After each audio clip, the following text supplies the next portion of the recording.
La montée et la chute de Idi Amin, le dictateur africain le plus célèbre de tous les temps. Avant de vous parler de cet homme qui a fait trembler le continent noir, j'aimerais d'abord vous inviter à vous abonner et à cliquer sur la cloche de notification pour ne pas rater mes prochaines vidéos. Idi Amin était un officier militaire et homme politique ougandais qui a été le 3e président de l'Ouganda de 1971 à 1979. Il a régné en tant que dictateur militaire et est considéré comme l'un des despotes les plus brutaux de l'histoire du monde moderne. Amin est né à Koboko dans l'actuel nord-ouest de l'Ouganda, d'un père Kaka et d'une mère Lukbara. Polygame, il a épousé au moins 6 femmes, dont 3 il a divorcé. Amina a engendré jusqu'à 60 enfants en 1946. Il rejoint les Kings African Rifles KR de l'armée coloniale britannique en tant que cuisinier.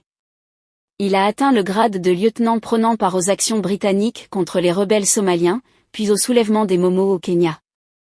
L'Ouganda a obtenu son indépendance du Royaume-Uni en 1962, et Amin est resté dans une armée atteignant le poste de major et étant nommé commandant de l'armée ougandaise en 1965.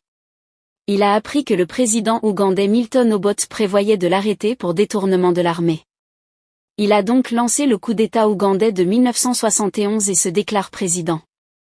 Au cours de ses années au pouvoir, Amin est passé du statut de dirigeant pro-occidental bénéficiant d'un soutien considérable d'Israël à celui de Mouammar Kadhafi en Libye, de Mobutu Seko au Zaïre, de l'Union soviétique et de l'Allemagne de l'Est en 1972. Amin a expulsé les Asiatiques dont la majorité étaient des Indiens ougandais, conduisant l'Inde à rompre les relations diplomatiques avec son régime en 1975. Amin est devenu le président de l'Organisation de l'Unité africaine OUA, groupe destiné à promouvoir la solidarité entre les États africains. L'Ouganda a été membre de la Commission des droits de l'homme des Nations Unies de 1977 à 1979.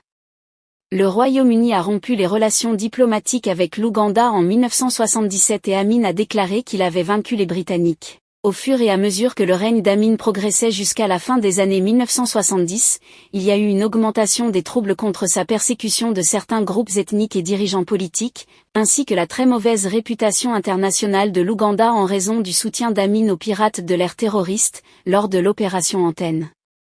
Il a ensuite tenté d'annexer la région de Kagera en Tanzanie en 1978. Le président tanzanien Julius Nyerere a ordonné à ses troupes d'envahir l'Ouganda. En réponse, l'armée tanzanienne et les forces rebelles ont réussi à capturer Kampala en 1979 et à évincer Amin du pouvoir. Amin s'est exilé d'abord en Libye puis en Irak et enfin en Arabie Saoudite le 19 juillet 2003. La 4e épouse d'Amin, Nalongo Madina, a rapporté qu'il était dans le coma et proche de la mort à l'hôpital spécialisé et centre de recherche King Faisal Ajda en Arabie Saoudite.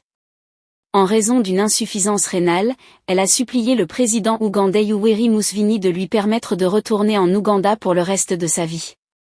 Museveni a répondu que Idi Amin devrait répondre de ses péchés. Au moment où il serait ramené, la famille d'Amin a finalement décidé de déconnecter le système de survie et Amin est par conséquent décédé à l'hôpital de Jeddah le 16 août 2003. Il a été enterré au cimetière rwandais à Jeddah dans une tombe simple sans aucune fanfare. Après la mort d'Amin, David Owen a révélé que pendant son mandat de ministre britannique des Affaires étrangères de 1977 à 1979, il avait proposé de faire assassiner Amin. Il l'a défendu en arguant « Je n'ai pas honte de le considérer », car son régime descend dans l'échelle de Pol Pot comme l'un des pires de tous les régimes africains. Le règne d'Amin a été caractérisé par des violations généralisées des droits de l'homme, y compris la répression politique, la persécution ethnique et les exécutions extrajudiciaires, ainsi que le népotisme, la corruption et une mauvaise gestion économique flagrante. Les observateurs internationaux et les groupes de défense des droits de l'homme estiment qu'entre 100 000 et 500 000 personnes ont été tuées sous son régime. Merci d'avoir été attentif à cette vidéo, n'hésitez pas de commenter et de vous abonner surtout si vous découvrez la chaîne pour la première fois. À la prochaine.